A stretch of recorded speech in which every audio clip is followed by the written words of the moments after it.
Bonjour et bienvenue sur le plateau de Bonjour chez vous pour un thème très rigolo puisque nous allons parler du rire. Le rire est-il spirituel? Et ne changez pas de chaîne tout de suite, ne zappez pas une autre vidéo. Pour ceux qui ont du mal avec ça, eh bien, on va en parler aujourd'hui, on va décortiquer, on va expliquer ce que c'est. Puis oui, on va aussi parler que parfois ça peut être très charnel. Ne vous en faites pas, tout ceci sera pleinement équilibré. N'est-ce pas Frank et Annabelle? Bah, sûrement pas Frank.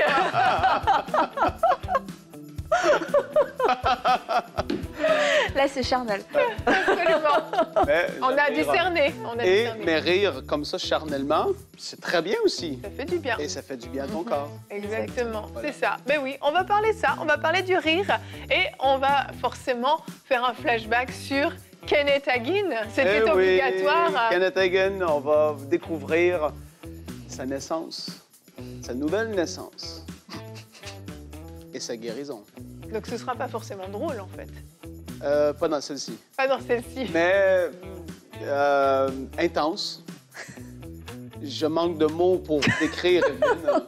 Faudrait reprendre la parole en ce moment. D'accord.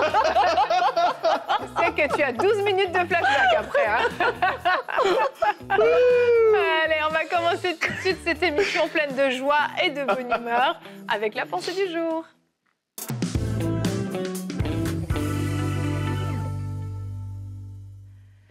Quand on lit la Bible, s'il y a bien une personne qui est très spirituelle, même vraiment ultra spirituelle, c'est bien l'apôtre Paul. Je pense qu'on est tous d'accord pour se dire Paul était très spirituel. Et pourtant, c'est Paul qui dit aux Philippiens et aux Thessaloniciens de se réjouir. Il a dit aux Philippiens, réjouissez-vous toujours, et aux Thessaloniciens, soyez toujours joyeux. Cet homme ultra spirituel a donné comme consigne, a donné comme mot d'ordre dans 2 de ses épîtres de se réjouir, d'être dans la joie. Alors une joie, est-ce que ça va être une joie cachée dans le cœur, une joie secrète?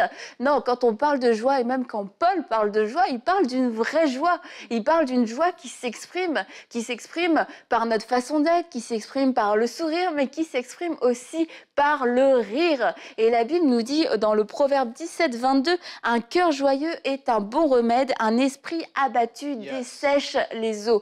Et vous savez, il y a tellement de personnes qui en ce moment souffrent parce qu'il y a elles ne voient aucune source de joie dans leur vie, aucune source de réjouissance. Et leur vie, c'est ça, ces os desséchés, c'est sec, c'est difficile. Et vous rencontrez des gens qui ont quelquefois très peu, qui vivent des difficultés, qui vivent des choses difficiles, mais qui ont su garder cette joie, qui ont su garder un esprit joyeux, et vous pouvez les voir passer à travers n'importe quelle circonstance, à travers n'importe quelle saison. Alors moi, j'aimerais vous demander lequel est plus spirituel finalement. Est-ce que c'est la personne qui a su rire au milieu de ces circonstances? Est-ce que c'est la personne qui a su saisir et vivre dans la joie, peu importe les circonstances? Ou alors est-ce que c'est une personne qui est triste, qui est désespérée, qui est déprimée? Est-ce que cette personne-là représente vraiment plus Dieu? Est-ce que cette personne-là est vraiment plus spirituelle? Eh bien non, je ne le crois pas. Alors Paul nous l'a dit, réjouissons-nous toujours, soyons toujours joyeux, et c'est ce que nous voulons faire parce que c'est un mot d'ordre divin, un mot d'ordre qui vient directement du Seigneur. Alors je ne peux que vous encourager à rire un peu plus. Amen. Merci Annabelle. Moi j'ai une question à vous poser. Essayez de penser à votre dernier fou rire que vous avez eu. Et si vous n'arrivez pas à le trouver, c'est qu'il remonte malheureusement peut-être à trop loin. Mais souvenez-vous d'un bon gros fou rire que vous avez eu. Vous savez, celui où vous allez même pleurer. Vous aurez peut-être même une barre au niveau des abdominaux tellement vous aurez ri. Et souvenez-vous comment vous vous sentez après ce fou rire. On se sent tellement bien après un fou rire. Et Frank est déjà en train de se souvenir de son dernier fou rire qui doit dater de, il y a quoi, 10 minutes? Parce que t'en fais environ 10 par jour. Non, j'en ai eu un bon avec ma femme l'autre soir en écoutant un film. J'ai vraiment ri. C'est le film qui était drôle ou c'est juste un délire Non, c'est le film qui était drôle, mais parfois, moi, je peux avoir des fous rires en me rappelant mes fous rires. Oui, c'est ça. Seul. Et d'ailleurs... J'ai eu un fou rire cet été avec mon frère, où est-ce que tu as des éclats de rire qui sortent, mais c'est tellement, c'est violent quasiment, tellement que tu ris, puis on riait. Et quand j'y pense, ça me fait rire. C'est génial. Ouais. Mais c'est puissant, en fait, parce que oui, on peut regarder notre verset du jour, tu l'as cité, hein, puis je crois que ce verset, on doit vraiment le comprendre. Proverbe 17 au verset 20 dit « Un cœur joyeux est un bon remède, mais un esprit abattu dessèche les eaux. » Et en fait, c'est ça, c'est que dans ces moments de joie intense, de rire intense, bien sincèrement, il se passe quelque chose et je ne vais pas vous faire un cours de chimie du cerveau et des cellules et tout ça, je ne suis pas très bonne là-dedans. Oh, mais Evelyne. bon, d'accord, je suis très bonne là-dedans. Docteur Evelyne! J'ai mis ma blouse aujourd'hui. Mais en fait, le corps va sécréter vraiment des hormones, les hormones de la joie, et ça va faire du bien à nos cellules, ça va faire du bien à nos organes, et ça va même faire du bien à nos os, puisque la Bible en parle, qu'un cœur abattu va dessécher les os. Et en fait, le rire fait du bien. C'est quelque chose que Dieu a voulu. La joie, le rire, c'est des choses que Dieu nous a données. La joie est un fruit de l'esprit d'ailleurs, donc ça ne sort pas de nulle part en fait. Non, non, et la Bible, comme dans d'autres endroits aussi, va être à l'avance sur ce que la médecine aujourd'hui va prouver. Oui. Donc, des thérapies de rire, ça existe, et c'est prouvé que ça fait du bien à ton corps physique, à ton âme, et les gens, évidemment, qui sont dépressifs, etc., il y en a beaucoup que ça fait longtemps qu'ils n'ont pas ri, ils ont besoin de rire. Et des fois, tu commences naturellement et tu te forces à rire, et puis ça va venir, et à un moment donné, tu ris, et ça fait du bien. Eh oui. Mais là, il y a le rire dans l'esprit aussi, Evelyne. Oh, tu passes à un autre niveau là. Ah oui, le rire dans l'esprit. Et là, ça dérange beaucoup de personnes parce que beaucoup ne l'ont pas vécu. Mais évidemment, ça existe. Je l'ai vécu quelques fois dans ma vie, des rires très profonds. Où est-ce que tu dis, mais de où est-ce que ça sort, ce truc? C'est extraordinaire. Et quand tu penses, et évidemment, on revient à ce fameux passage, hein, quand les disciples ont été remplis de l'esprit, les gens pensaient qu'ils étaient ivres, qu'ils étaient saols. Tellement quelqu'un qui est ivre ou qui est saoul, ben, soit qu'il va être violent. Je ne pense pas qu'ils étaient violents. Je pense qu'ils n'étaient pas malades non plus. Je crois qu'ils riaient et ils étaient hors de contrôle et que ça devait être quelque chose. Voilà, et ça devait être vraiment quelque chose à voir et à vivre comme moment. Mais c'est des choses que quand on ne l'a pas vécu, c'est facile de pointer du doigt. Et je sais aussi qu'il y a des excès, comme dans le monde de l'esprit. Il y a eu des excès lors des réveils. Il y a eu l'authentique mouvement de l'esprit, mais tu as de la chair aussi qui est là. Et tu as des personnes qui veulent charnellement essayer de vivre ce que d'autres vivent dans l'esprit. Oui. C'est pas parce que de la chair ou des gens charnels que ça enlève l'authentique. Tout à fait. Quand je pense au réveil de George Whitefield dans les années 1700, les gens étaient visités dans les fonds des bois des États-Unis, des colonies qui étaient là, et les gens riaient et riaient dans des petites églises, comme j'ai dit, de fonds de bois qui étaient là, et d'autres tombaient sous la puissance de l'esprit, d'autres pleuraient. Et c'est pas parce que, tu vois, ça fait longtemps que ça existe, c'est pas un nouveau truc, là. C'est pas le Saint-Esprit a commencé à répandre sa joie là, dans les 30 dernières années, c'est pas comme ça. Et quand on a vécu l'authentique, tu sais que c'est vrai. Mais là, il faut savoir trier. Et prendre ce qui est vrai et puis le vivre, parce que c'est une bénédiction. Exactement. Et tu parles du rire dans l'esprit. On a une petite vidéo pour vous illustrer un petit peu à quel point le Saint-Esprit parfois peut se manifester de manière surprenante. Mais je veux avant tout juste préciser que donc ça concerne le ministère de Kenneth Hagin dont Frank va parler tout à l'heure, qui était vraiment un homme de Dieu réellement. Mais Dieu se servait de lui de cette façon-là et les gens étaient vraiment visités et de manière incontrôlable se mettaient à rire énormément. Peut-être que vous avez déjà vu des vidéos, peut-être que ce sera la première fois. Mais je vous invite à avoir le cœur ouvert, mais ça peut surprendre. Mais c'est comme ça que Dieu se servait de cet homme de Dieu-là. Juste pour préciser aussi, même lui le disait dans ses réunions, Dieu lui a parlé et il lui a même dit que, ben voilà, il va y avoir une action de l'Esprit qui va se faire dans les prochaines années de ton ministère. Et Dieu lui avait dit, quand tu vas t'approcher, de plus en plus proche que tu vas être des gens, de plus en plus fort, l'onction et ma grâce et ma présence va se manifester dans la vie des gens. Donc, il y a des gens dans l'auditorium qui rient naturellement parce qu'ils voient ce qui se passe. Oui, et c'est juste drôle. C'est drôle. Moi aussi, j'aurais ri, je ris encore en le voyant. Et tu as ceux qui étaient proches et qui sont saisis, en fait. Oui. Et c'est une réalité que lorsque, dans des réunions comme ça, tu es près de la personne que Dieu utilise, de plus en plus que tu te rapproches, wow, tu sens la présence de Dieu. C'est l'onction de Dieu, c'est l'Esprit qui est là et qui se manifeste. Et puis, ben voilà, ils peuvent regarder la vidéo. C'est ça.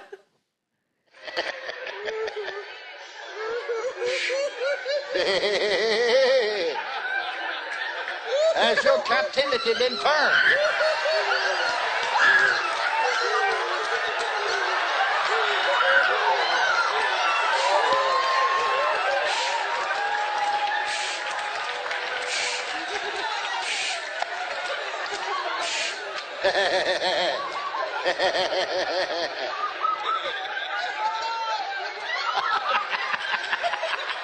Four!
Bon, c'est surprenant. C'est surprenant.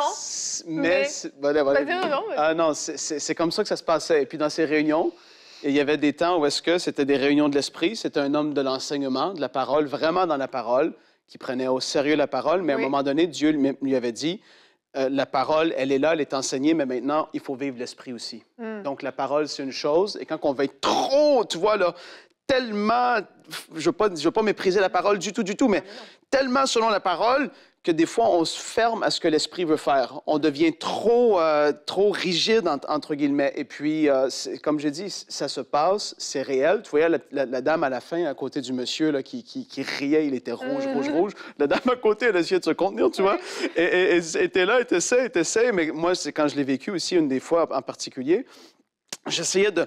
Tu luttes un peu contre ce que Dieu veut faire et soudainement, ça sort et ça sort et ça sort. Et ça vient du plus profond de toi. C'est ça. Et c'est bien. Et il y a des gens qui sont délivrés, il y a des gens qui sont guéris, il y a des gens qui sont relevés, des choses que tu ne pourrais même pas imaginer lorsque ça se passe.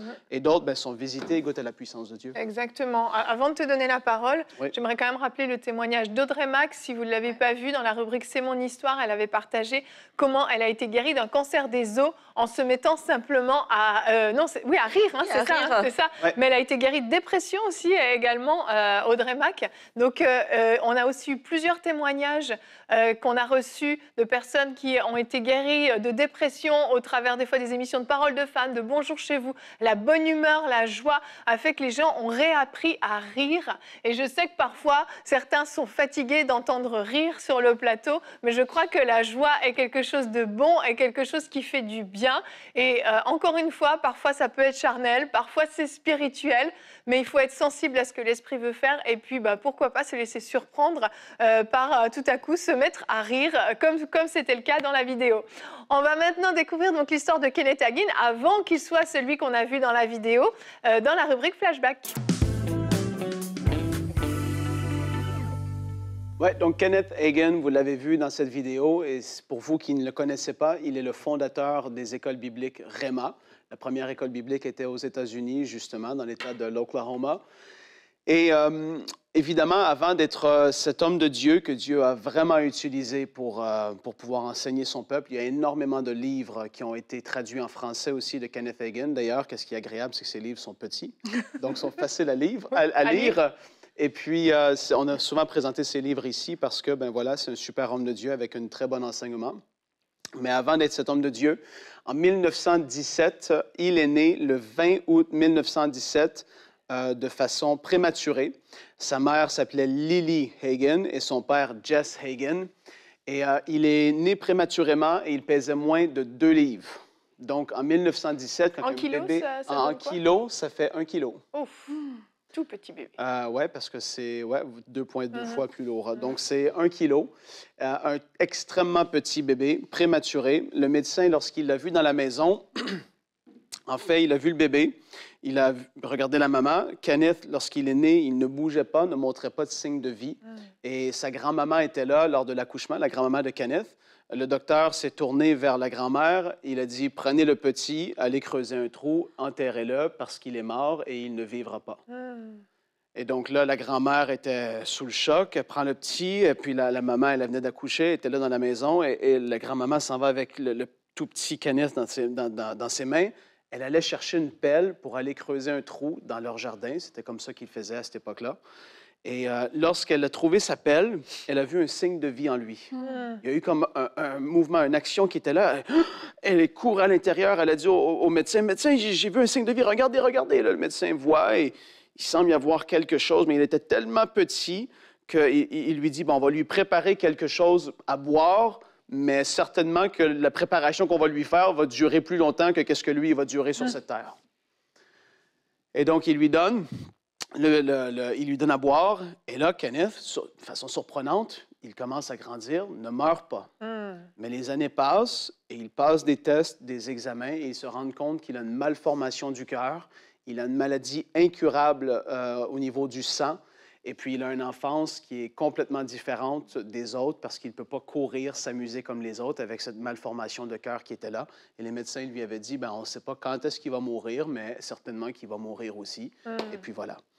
Donc là, à l'âge de 9 ans, il se retrouve dans une église et il a grandi Southern Baptist aux États-Unis. C'est une grande dénomination. Il a grandi dans ce réseau d'églises-là. Et puis, l'enseignante d'école du dimanche a dit aux enfants, « Qui va aller au ciel? » Et là, il lève sa main, évidemment. Et les autres enfants, ils disent, « OK, qu'est-ce qu'on va faire? C'est lorsque le pasteur va faire un appel à la fin de la réunion. Avancez-vous en avant et faites la prière qui va vous dire, vous allez pouvoir aller au ciel. » Et tout le monde voulait aller au ciel. Il avait 9 ans. Il dit, « OK, je vais le faire. » Le temps de l'appel arrive, il va en avant, fait la prière, se fait baptiser d'eau, avec les autres aussi qui ont fait la prière. Et puis, il continue à vivre sa vie comme il le faisait auparavant. Les années passent et il se retrouve qu'il a 15 ans. Et là, il est sur son lit de mort. À 15 ans, il y a eu 5 différents médecins, 5 différents docteurs qui sont venus. Ils ont dit, c'est fini pour lui. Et il y en a même un qui a dit, il y a une chance sur 1 million de survivre, ce jeune-là. Oubliez-le, c'est sûr qu'il meurt. Et donc là, on se retrouve dans le mois d'avril 1933.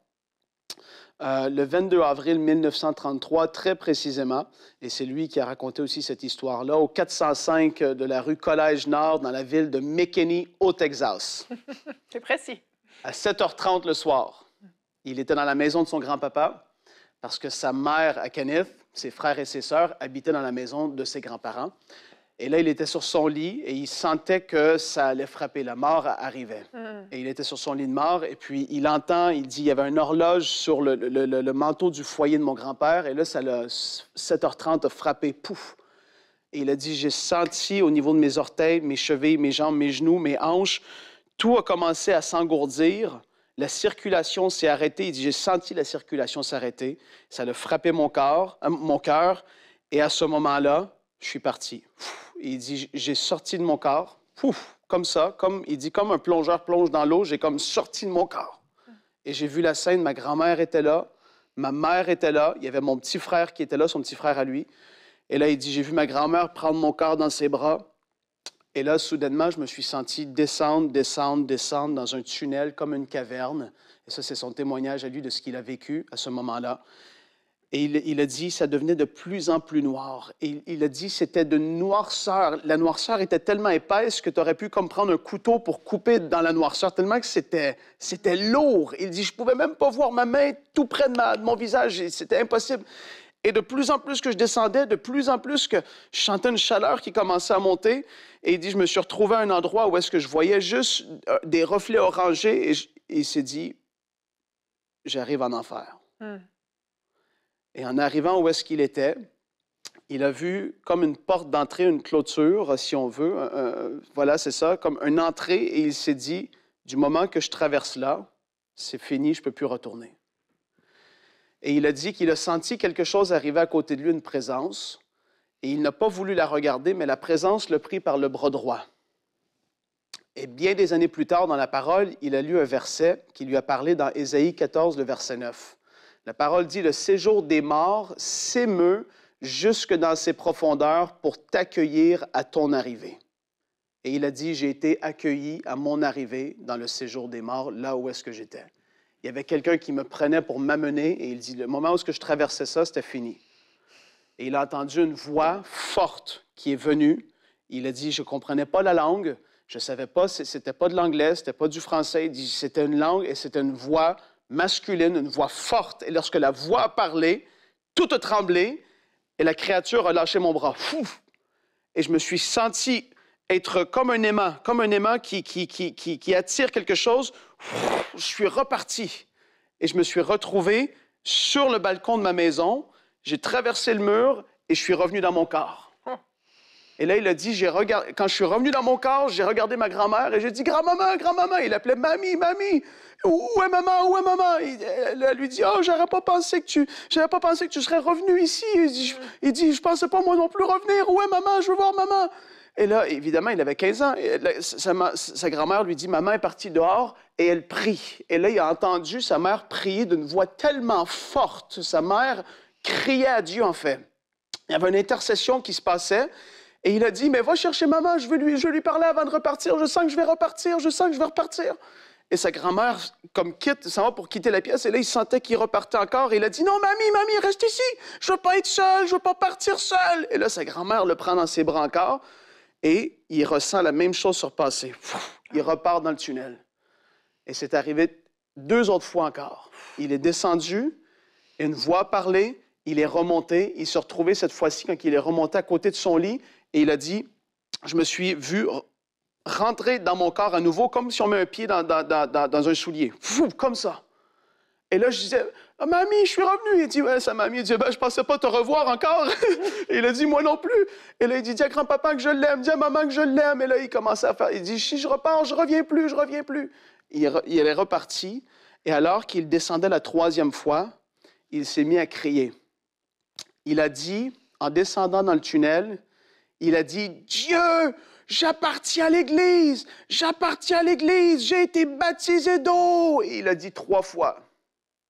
Et malgré ça, il s'est retrouvé au fond. Et là, la 3e fois, comme j'ai dit, la voix a reparlé.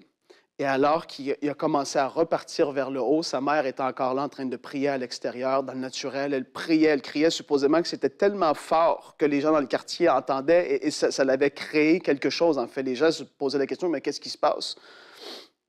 Il est revenu et pendant qu'il remontait, il a commencé à prier. Et il avait commencé à dire, « Ô Dieu, je viens à toi au nom de Jésus. » Et alors qu'il priait, il est revenu dans son corps et la phrase a continué dans le monde naturel, dans le monde physique. « Je te demande pardon pour tous mes péchés, lave-moi de tout péché. » Et là, il est né de nouveau, pouf, à ce moment-là. Mais il n'était pas guéri. Donc là, il a fait face à la mort, face à l'enfer. Croyez-moi, l'enfer existe. Ça, c'est son témoignage à lui, mais vous le croyez ou pas, la parole n'en parle, c'est une réalité. Les mois passent, et là, en novembre 1933, donc il est resté vivant plusieurs mois à nouveau. Donc ça, c'était le mois d'avril. On avance au mois de novembre 1933. Et là, il est sur son lit, il était paralysé, malade toujours, malformation du cœur, faible. Il pesait 89 livres. Ça l'équivaut à 40 kilos, disons. À l'âge de 15 ans, où il avait eu 16 ans, je crois, à ce moment-là, il avait eu 16 ans. Il pesait 40 kilos. Et là, il est là couché sur son lit constamment parce que, voilà, il est paralysé. Il entend dans lui, parce qu'il était né de nouveau à ce moment-là, ça lui dit, tu peux guérir. Tu peux être guéri. Et là, lui, à haute voix, il dit, mais si je peux être guéri, bien, comment est-ce que ça se fait? Et en dedans de lui, il entend, c'est dans le livre, en parlant de la parole de Dieu. Et là, il a commencé à lire la parole par lui-même. Il n'allait pas à l'église, il n'y avait pas de pasteur qui venait le voir, ça c'est ce qu'il dit. Il a commencé à dévorer la parole et il est tombé sur Marc, chapitre 11, les versets 23 et 24.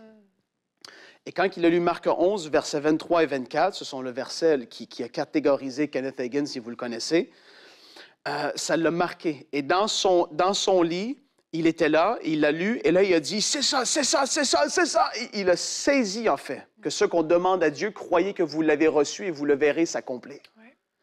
Et donc là, il a commencé à croire, mais il ne comprenait pas forcément trop comment que ça se passait. Et là, les mois passent encore. Écoutez-moi, ça s'est fait sur plusieurs mois.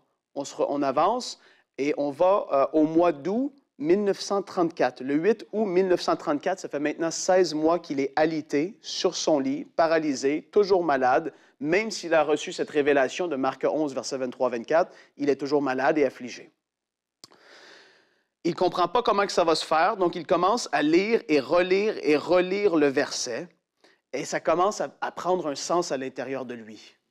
Et là, il commence à déclarer le verset à haute voix, et il commence de plus en plus, entre guillemets, à y croire. En fait, la parole devient un réma pour lui, que ce qu'on demande, on doit croire qu'on l'a reçu et on va le voir s'accomplir, même si naturellement, il ne l'était pas. Et là, il a commencé à dire, « Merci Seigneur pour la guérison dans mon cœur.